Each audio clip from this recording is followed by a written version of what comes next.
Abra sua Bíblia, 1 Samuel, capítulo 13, versículo 7 ao 13. 1 Samuel 13, 7 a 13. Amém? Amém. Amém. Eu vou ler.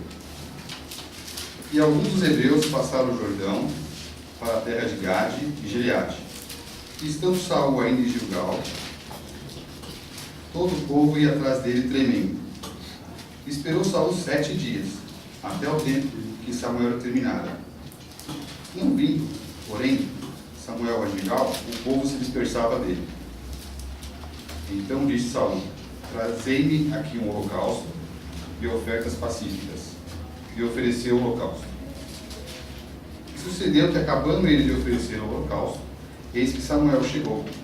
E Saul lhe saiu ao encontro para o saudar. Então disse Samuel: que fizeste? Disse Saul: porquanto via que o povo se espalhava de mim, e tu não vinhas nos dias atrasados. E os filisteus já se tinham ajuntado em Micmas. Eu disse: agora descerão os filisteus sobre mim a Gilgal. E ainda à face do Senhor não orei, e constrangi-me, e ofereci o holocausto. Então disse Samuel a Saul: procedeste neciamente, e não guardaste o mandamento que o Senhor teu Deus te ordenou, porque agora o Senhor teria confirmado o teu reino sobre Israel para sempre. Eu vou voltar pelo tempo, rapidamente, um pouco da história desse momento da Bíblia. Saul foi o primeiro rei posto por Deus, e o povo quis que ele fosse o rei naquele momento. E Deus assim permitiu. Saul, ele ia guerrear, o povo de Israel ia guerrear contra os filisteus. A Bíblia fala, no primeiro versículo, que o povo que seguia os guerreiros, eles tremiam. Irmãos, os filisteus, o povo filisteu, ele era um povo guerreiro, um povo preparado para a guerra. A Bíblia diz que eles tinham 6.000 cavaleiros, 30.000 carros preparados para a guerra.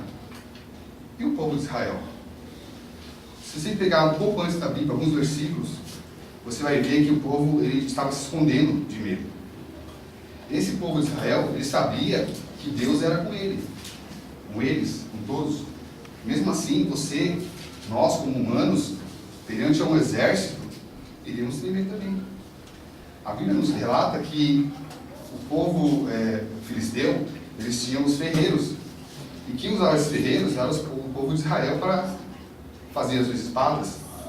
O povo filisteu tirou os ferreiros naquele momento. Falou: tira os ferreiros. Por quê? Lógico, estratégia de guerra. Nós vamos dar arma para os camaradas virem contra nós. Aí o povo temente a Deus foi para a guerra, foi para Saul. Nesse momento, Saul ele desobedeceu a Deus. Quando a Bíblia fala que ele não esperou Samuel chegar, ele foi e já fez o holocausto. Irmãos, muitas vezes nós tomamos atitudes. Eu vou ler mais um versículo aqui novamente.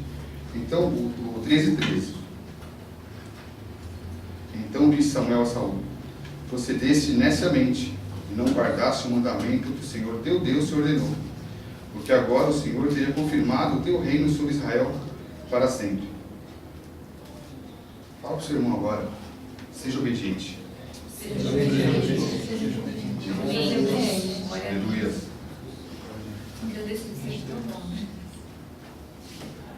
Deus havia falado para Saul esperar que Samuel chegasse. Samuel, pode ser que tenha demorado um pouco para chegar naquele local.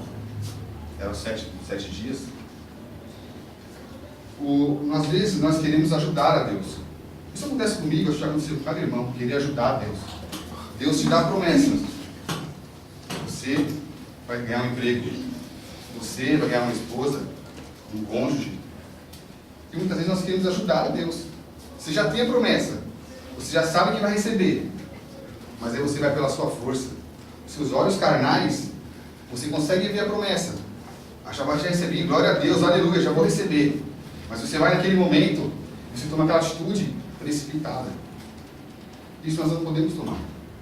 Ali, Saul, ele não esperou Samuel e fez o holocausto. Ele não tinha autoridade, ele era rei. A autoridade era de Samuel. Ele era o sumo sacerdote. Ele que tinha. Nós estamos sujeitos às potestades. Nós temos que obedecer o nosso chefe. Nós temos que orar pelos governantes, pelos prefeitos, para que nossa cidade haja paz. O que importa mais obedecer do que sacrificar. Tudo isso diz a palavra de Deus. Consequência da desobediência. Eu vou acelerar um pouco. Saul, muitas vezes você toma uma atitude de desobediência que, além de te prejudicar, prejudica os seus familiares, os seus próximos. Às vezes o seu filho, o seu cônjuge. Uma atitude sua errada afeta. Jonatas era o filho de Saul. Sempre, na maioria dos casos, dentro da Bíblia ou fora da Bíblia, no secular, geralmente o rei deixa o herdeiro, que vai assumir seu trono. Deus assim não quis. Foi tanta desobediência que Deus, mais para frente na Bíblia, vocês vão ver que veio Davi. Então, percebe-se que Deus, ele é justo, ele é justiça. Amém? Então ele, nesse momento, Jonas não assumiu. Não foi ele. Poderia ser. Pela ordem cronológica dos pais. Amém? Essa foi a consequência número 1 da desobediência. 2. Por que devemos obedecer? Porque Jesus obedeceu. Não tem muito o que falar. Nós temos que olhar para Cristo. Não podemos olhar para o homem. Muitos olharam para Saul, pela queda de Saul, de Adão. Mas, vou ler o texto. Chegando ao tempo, acercaram-se dele, estando já ensinando os príncipes dos sacerdotes e os anciões do povo, dizendo: com que autoridade faz isto?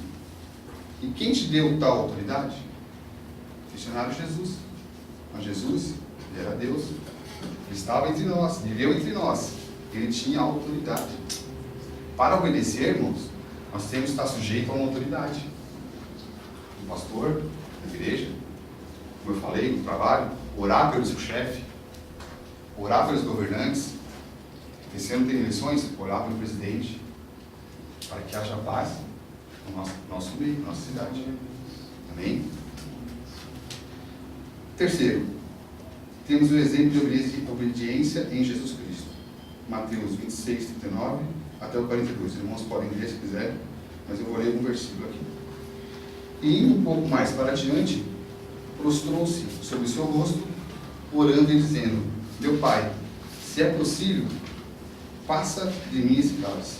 Todavia, não seja como eu quero, mas como tu queres. Amém? Irmãos, é muito sério a obediência. Devemos procurar todo dia a obediência. Espelharmos em Jesus. Irmãos, aqui temos o chamado cada um tem um chamado. De pastor, de missionário, de obreiro, cumprindo a palavra de Deus que diz: ide, pregar o evangelho a toda criatura. Amém? Então eu vou pedir para que os irmãos, quem tem esse chamado, façam um voto com Deus.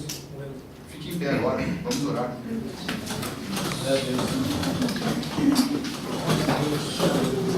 Senhor nosso Deus, nosso Pai, obrigado, Pai, porque tu nos deste a vida eterna. Senhor, pela obediência do seu povo, Senhor, o Senhor tem abençoado.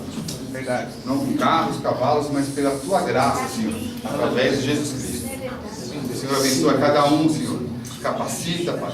Capacita-nos, Pai. Abençoa essa obra, Senhor, para que possamos crescer no conhecimento e na graça, Senhor. Senhor, seja conosco. Abençoe esses obreiros aqui, Senhor. Livra-os de todo o mal, toda a seta do inimigo. Nós repreendemos em nome de Jesus. Seja tudo para a honra e glória do teu nome.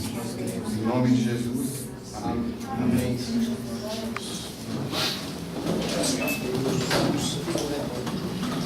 Amém. Bom?